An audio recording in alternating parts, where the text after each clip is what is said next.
Made in Abyss has one of the best concepts for a story that I've ever seen. In fact, it might have the very best concept for a story that I've ever seen. It's not one of those concepts or premises that immediately made me think that this was going to be the greatest thing on planet Earth. It's just that the creator of this manga managed to intrinsically tie together the protagonist's motivation with the show's setting while simultaneously connecting the show's conflict and mystery with its setting. On top of that, the setting has a simple structure that is automatically built into the story without particularly restraining the writer's creativity. The story will always be about moving down, so the darker moments of the show, while still shocking, feel natural. However, what lies below is unknown to both the reader or viewer as well as Rico and Rig. There's also an automatic sense of permanency and tragedy in the setting itself. If Rico keeps going down, she won't be able to go back up. There's no turning around and going back when the going gets tough. If Rico were to eventually give up, well, she can't really, because the author intelligently wrote in the Curse of the Abyss, which renders this path of action obsolete. A fellow YouTuber and friend of mine, Hiding in Public, made a video wherein he discussed how Made in Abyss hooks its viewers. In this video, he discussed many of the ways that Made in Abyss stood above so many other animes in its first few episodes. I liked this video. In fact, I liked it so much that I decided that I wanted him to join me to discuss this show. So let's get into it and talk about how Made in Abyss's anime adaptation improved upon the manga. Thanks for the warm introduction, I appreciate you having me on.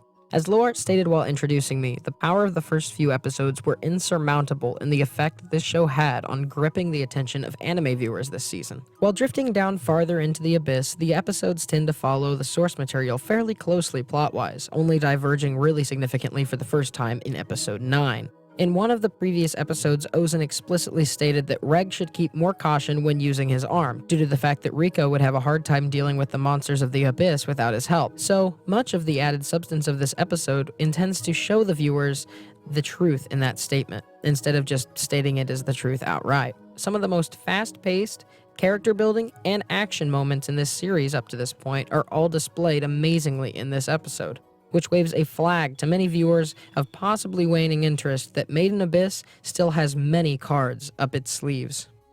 All of these things that Hiding in Public just mentioned contribute to the upward trend the show begins to adopt. While in the manga, Rico and Rig take on the big red snake guy that they fought in episode 1 of the anime, they don't really get split up in this section and have to fend for themselves. This is something that the anime adds in, and though at first it may seem somewhat fillerish, it adds a lot to the story's structure. After Ozen's teachings, it's important for us to see how well Rico and Rig work together. Of course, this is shown through them taking on this creature in the manga. However, it's also important to see how Rico works independently of Rig, and how though the world is incredibly dangerous and she's just a little girl, she's resourceful and strong in the face of these things. By having Rig faint, we see what Ozen had said earlier, that if Rig lets off his cannon at the wrong time, Rico is going to be in a lot of trouble when she tries to fend for herself. But as she rises above this occasion, she gains what I viewed as a sort of invincibility.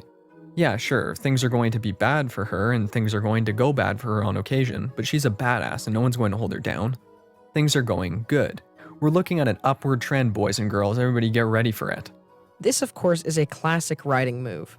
You must have a large success after a pivotal low, and vice versa. Coming off of episode 9, like Lowart said, really seemed to highlight how despite an ever-changing onslaught of challenge, Rico's reaction time and knowledge of the abyss seems to put some sort of plot armor on her. Which means one thing: it's time to strike her down.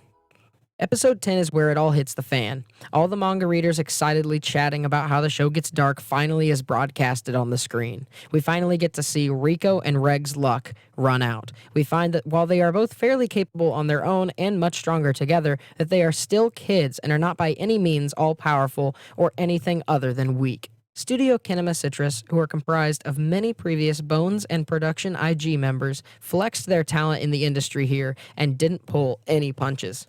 This was designed as such a left-field disturbing scene where few cutaways happened. The sound design and the animation dealing with Rico and the poisoned afterwards was dealt very gravely. The impact would have been strong either way, but something that greatly enhanced the specific scene over the manga was the voice acting. Miyu Tomita, who previously had lead roles and may be recognized as Otako in Gakko-chan, and Gabriel from Gabriel Dropout, put to work her chops as a voice actress, giving one of the best performances I've heard.